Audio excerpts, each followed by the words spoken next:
Hello, dear students. I am Mukesh Kumar Meena, Assistant Professor in English, SPNK's Government PG College, Dosa. Today, we are going to discuss a very famous poem of Emily Dickinson. The poem is I Felt a Funeral in My Brain. Now, let me read the poem. I felt a funeral in my brain, and mourners to and fro kept treading till it seemed that sense was breaking through. And when they all were seated, and service, like a drum, kept beating till I thought my mind was going numb. And then I heard them lift a box, a creak across my soul, with those same boots of lead again. Then space began to toll. As all the heavens were a bell, and being but an ear, and eye and silence, some strange rash wrecked solitary here. And then a plank in reason broke and dropped down and hit a world at every plunge and finished knowing then. So this was the poem written by famous American poetess Emily Dickinson. Now I am going to explain and critically appreciate this poem.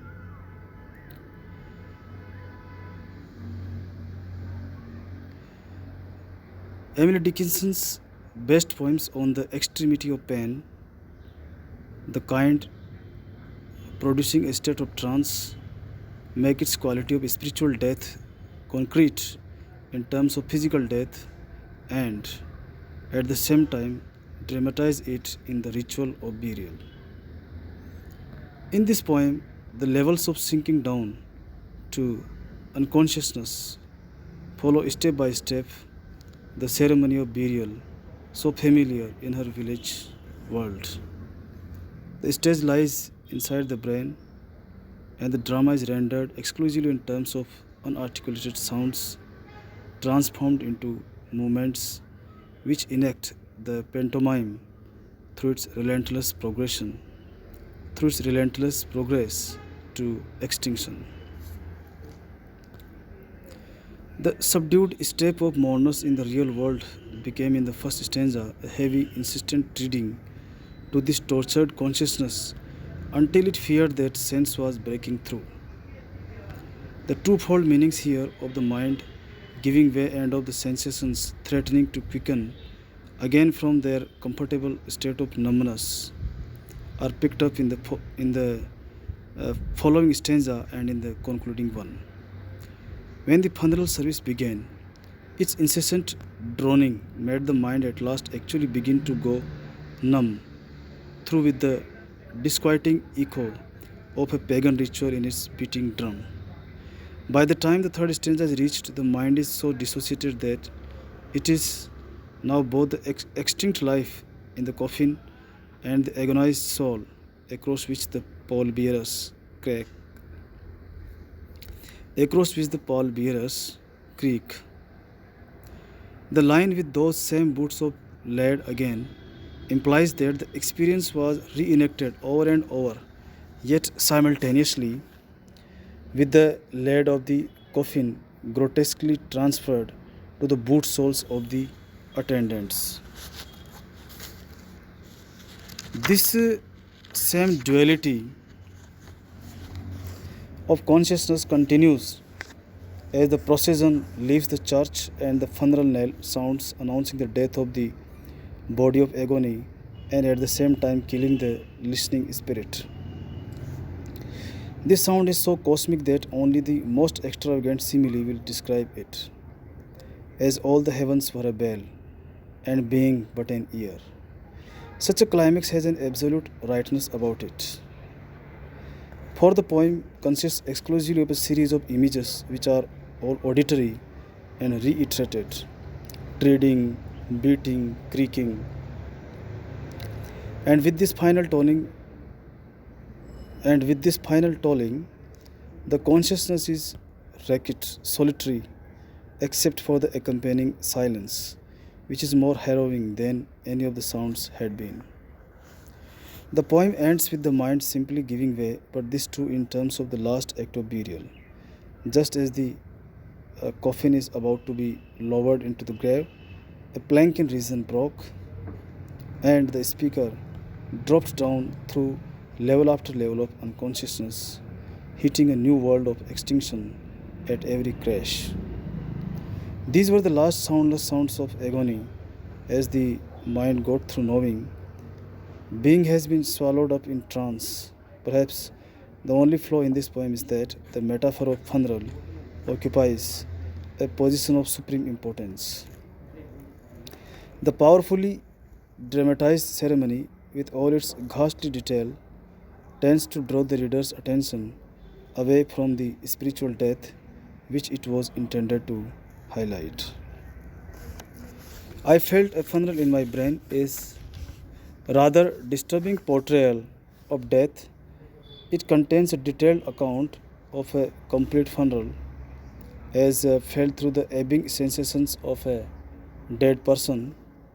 The poem borders on the morbid in portraying the terrible struggle that the separation of the body from the soul produces. There is no hope of immortality in this poem, only a despairing plunge into an eternal abyss.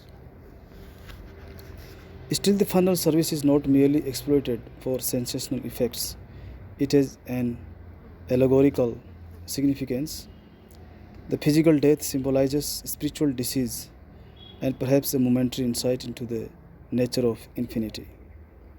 The opening stanza sets the tone of the poem. The scene begins with the mourners walking past the exposed body before the actual funeral service begins. The atmosphere is oppressive, and incessant treading of feet seems physically to torment the brain. In the next stanza, the mourners are seated and the funeral begins. The formality of the ceremony penetrates the soul like throbbing drums to indicate a drugged weariness. In the third stanza, bolts of lead trample across a soul as the coffin is closed and carried to the church. Then space began to toll, and the bell sounding in the background temporarily thrust her into infinity.